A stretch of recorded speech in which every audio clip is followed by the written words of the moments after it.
1 p.m. Pakistan Standard Time. Assalamu alaikum. This is Radio Pakistan.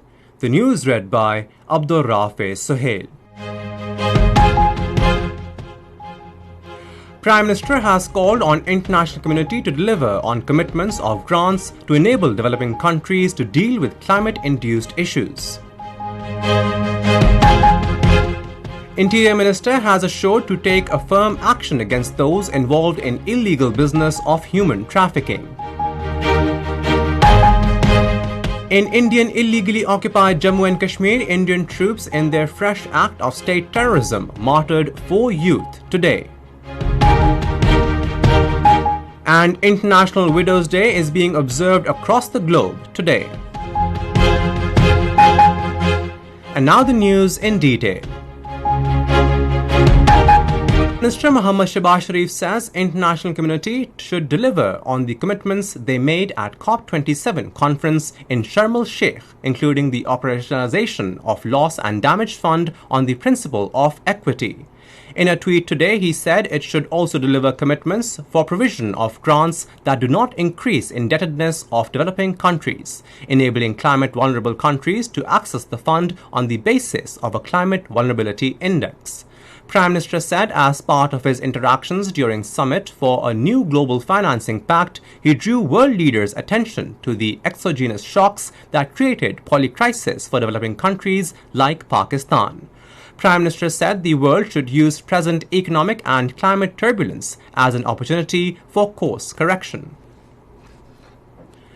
Prime Minister Mohammad Shehbaz Sharif has arrived at Palace Brogniart to attend the concluding session of New Global Financial Pact Summit in Paris.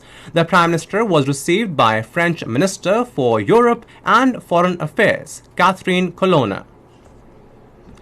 Interior Minister Rana Sanaullah has assured to take a firm action against those involved in the illegal business of human trafficking. Speaking in the National Assembly today on the recent boat capsizing incident near the coast of Greece, wherein Pakistani migrants also lost lives, he said a high-level inquiry committee has been constituted which will suggest different recommendations, including amendments in the legislation to ensure conviction of human traffickers.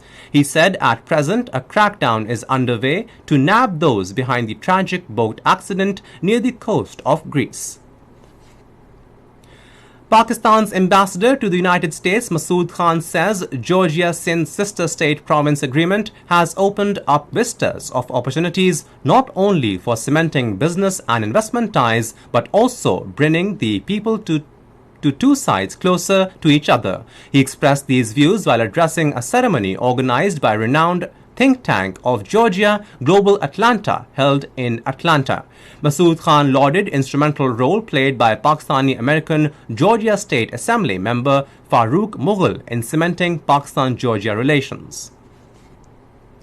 Pakistan has expressed deepest condolences to the Dawood family and the family of other passengers on the sad news about the fate of Titanic submersible in the North Atlantic.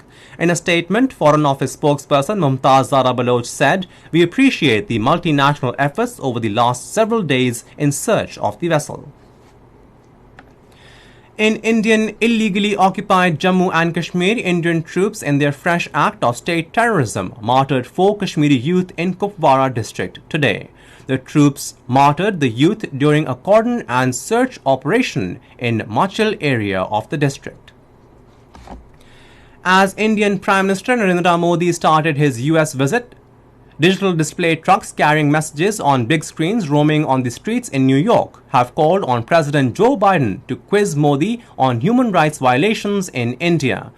One of the messages asked the US President to ask Modi why India is under a genocide watch today.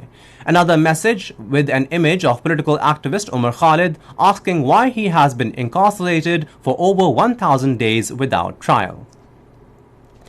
International Widows' Day is being observed across the globe today. The theme for the day this year is Innovation and Technology for Gender Equality. And that is all for now. For more news and analyses, log on to our website, radio.gov.pk, and also watch live video streaming of our bulletins on the link facebook.com/Radio Pakistan News Official.